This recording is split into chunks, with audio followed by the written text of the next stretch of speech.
Good morning, mathematicians. We are looking at Thursday of week 4. We're starting with the three little wigs. They built a house.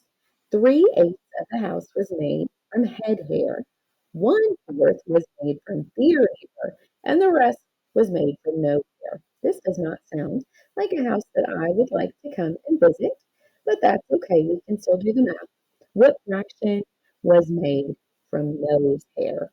So the first thing that we have to do is combine this and this, the three eighths and the 1/4, and we'll find out kind of the remaining section that it takes to use it all up or to get to one whole, right?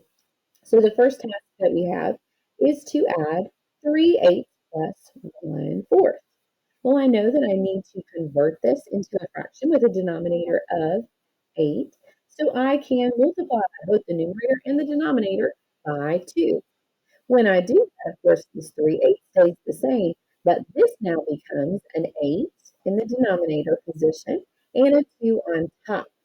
Now, when I add common denominators, I carry over the 8, but I apply the operation to the top. So 2 plus 3 is going to give me 5. So between this head hair and beard hair, we have used up 5/8. The remaining portion to use up all 8/8 or all the whole, the remaining part would be 3/8. So that was really the question, is what fraction was made from nose hair? And that's going to be 3/8, right? So 3/8 from, I can hardly even write it, but from nose hair. Yeah.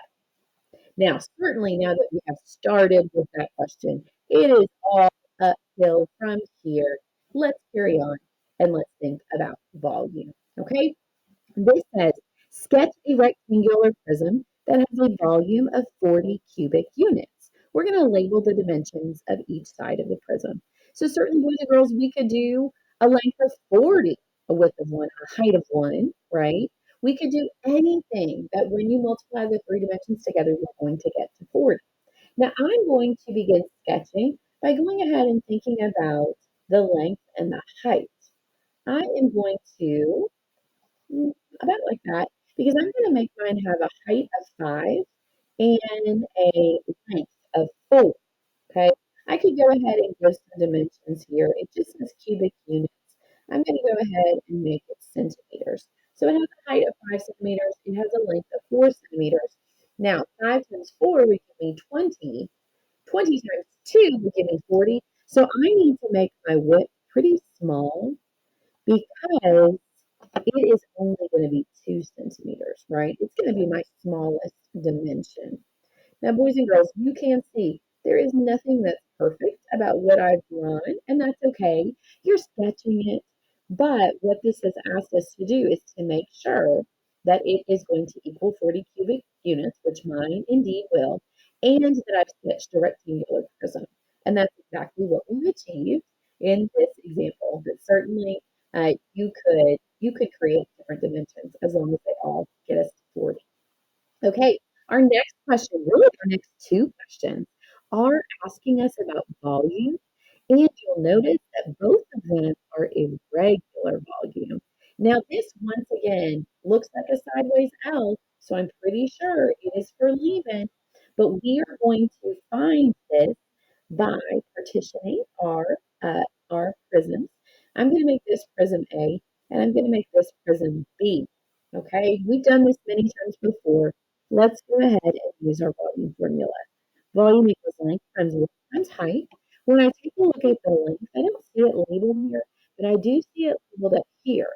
So my length is 7. Now, my width should be shown right here. It's not shown on this vase, but I can look at another parallel side and see that it is actually 4 centimeters.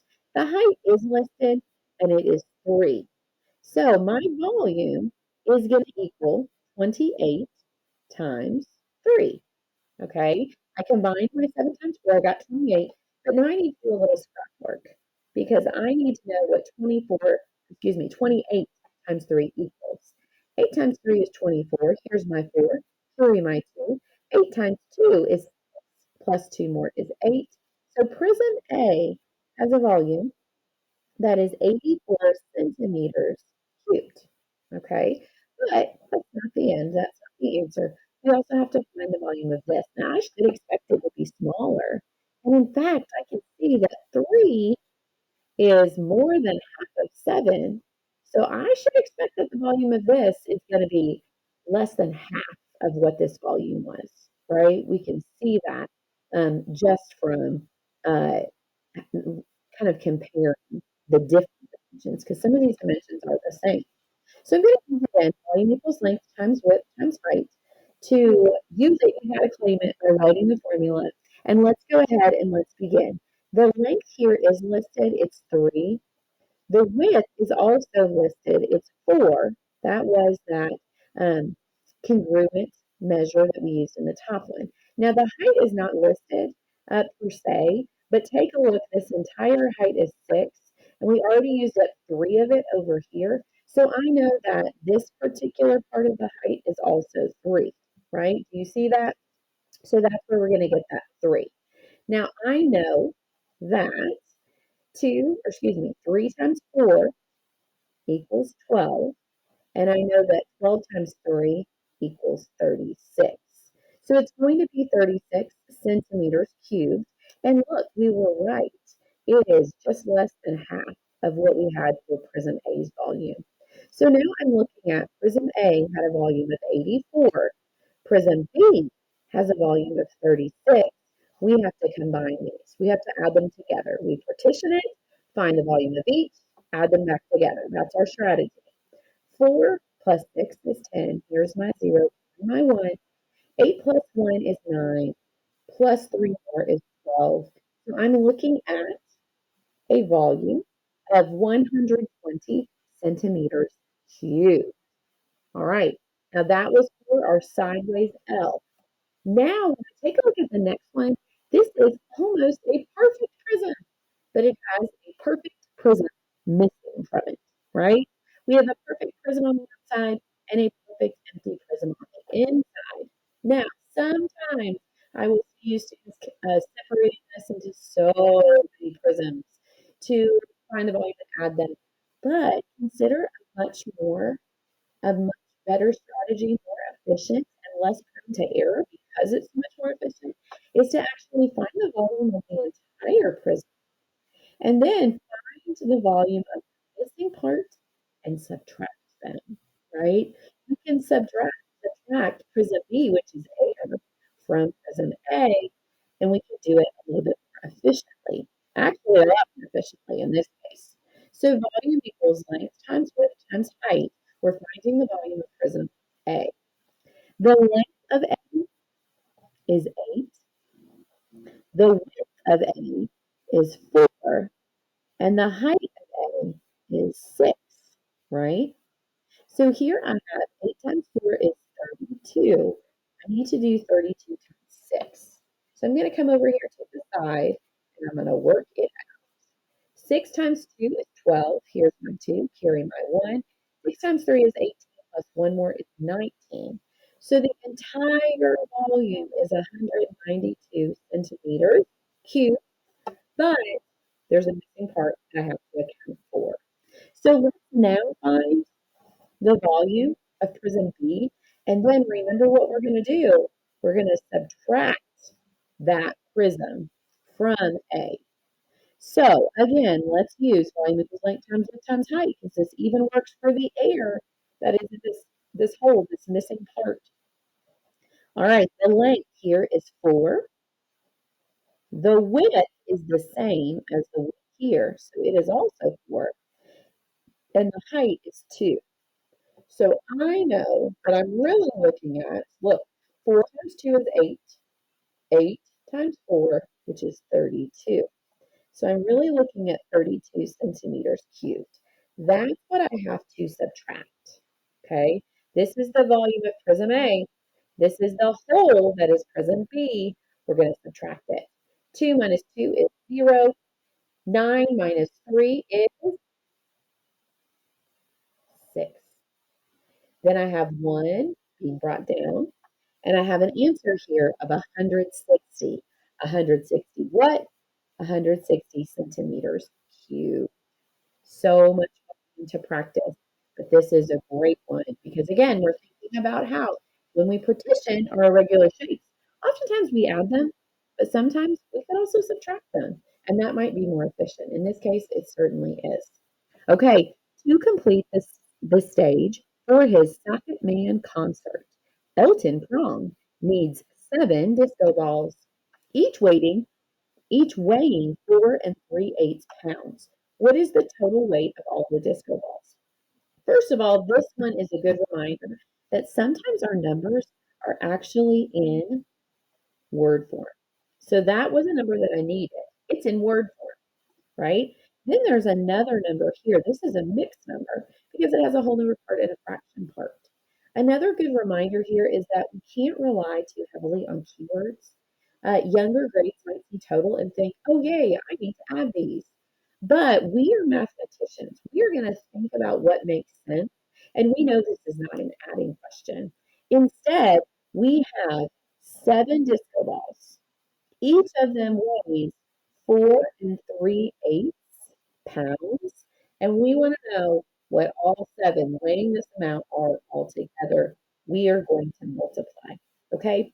Now, what I'm going to do for my problem solving is I'm actually going to break my 4 3/8 into 4 over here and 3/8 over here. And I'm going to multiply each of those parts by 7, and then I'm going to add them together. Boys and girls, look, that's kind of what we did up here with volume. We broke it apart and then added it, right? Here we're going to do the same thing. I'm going to take this 4 and I'm going to multiply it by 7. And then I'm going to take this 3/8 and I'm going to multiply it by 7. And then I'm going to add it back together. Okay? This is a great way to problem solve when you have mixed numbers being multiplied by whole numbers. All right? So here we have 7 times 4, which is 28. Here we have 7 times 3/8. We're really asking, what is 3/8 of 7? Right? We're not taking all of 7. We would be using all of 7 if we did 7 times 1. But we're not doing that. We're only going to take 3/8 of 7. So what we've learned in our lessons is that you can take your number and multiply this factor times just the numerator and leave the denominator the same. So I'm going to leave my denominator at 8 and I'm going to multiply these two parts together. 7 times 3 is 21. So my answer here so far is 28 and 21/8. Now, that's true, but let's make this good form because 21 over 8 is definitely improper, and we can actually get some whole numbers out of this. So 21/8, the way I convert that into a mixed number is I let this 21 fall in the box, okay, in the division box. The 8 slides to the side, and we're going to take 8 going into 21, right? How many 8s can we get out of 21? Or 21 divided by 8. So here we say, how many 8s can we get out of 21? Well, we can get 2 out of 21. 2 times 8 is 16. That gives us a difference of 5. Now, this 5 that's on the bottom, it flies to the very top of the problem, and the divisor is the denominator.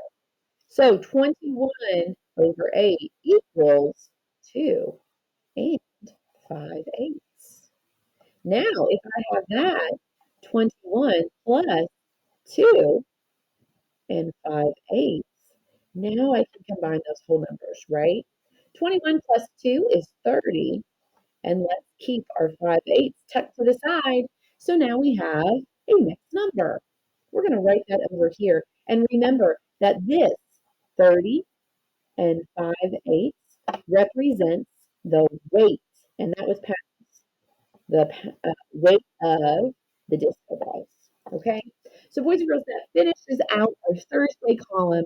A little bit longer than usual, but man, we reviewed so many important skills